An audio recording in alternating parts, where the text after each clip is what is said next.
I honestly didn't think I'd ever go willingly to a movie to cry.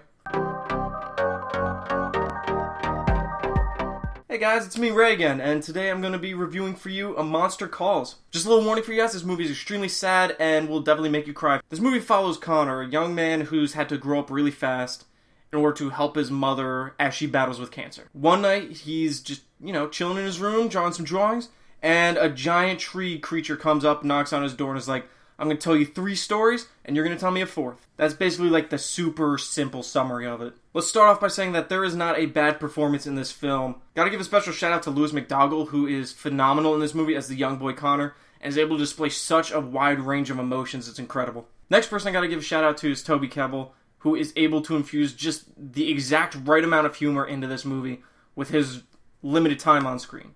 It was perfect. The other main cast was great as well. You have Liam Neeson, Sigourney Weaver, and Felicity Jones all performing excellently in this movie. This is a visually stunning movie, and I can't even begin to explain all the beauty that is in here. You have the 3 tales that the monster tells Connor, and for the first 2 at least, there are these beautiful watercolor animations that are just breathtaking to see. Also, Connor and his mother are really good at creating these beautiful illustrations that are sprawled throughout the entire film. I love the way that the 3 tales that the monster tells Connor relate to his personal struggle and journey through this very difficult time in his life. The film is very smart and able to hide these really great layers of storytelling throughout the movie where if you piece them together, it expands the story in such a way that it's just amazing to think about. So the 3 tales revolve around the tale of everything not being what it seems. There's also the tale of faith and putting your faith in the right places. And then the final tale that the monster tells Connor revolves around actions having significant consequences. When Sigourney Weaver shows up as the very strict grandmother, I thought to myself, this is just the mother of someone battling cancer.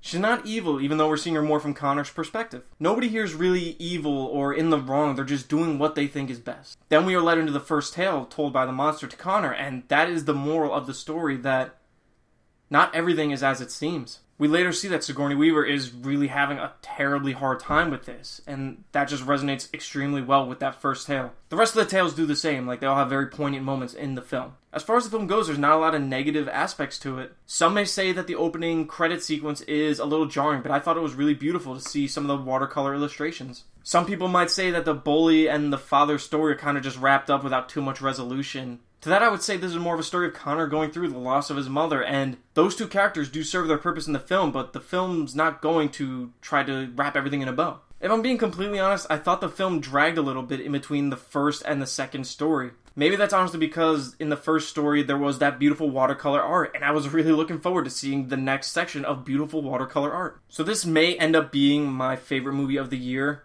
even though it's only January. I absolutely love this movie and I can't recommend it enough. There's so much that I want to talk about, but I don't want to spoil even a single drop of this movie. It's just so good. In case you couldn't tell by this point, this movie gets a 5 out of 5, and I personally think it's a freaking masterpiece. I think the reason this movie resonated with me so much was because when I was in 8th grade, I actually lost my grandfather to either pancreatic or colon cancer. This movie is excellent at describing a young child who has to watch his family go through this. Yeah, I cried in the movie. I'm not gonna lie to you. It's so sad, and it hits me right in my heart cage. Definitely go down and subscribe so you can stay up to date on all the content that I put out. Leave a comment down below saying what other movies you thought were masterpieces, and your thoughts on this movie. I'm really interested to hear what you guys think. Leave a like down below so you can release some dopamine in my head. Makes me feel good, makes me happy.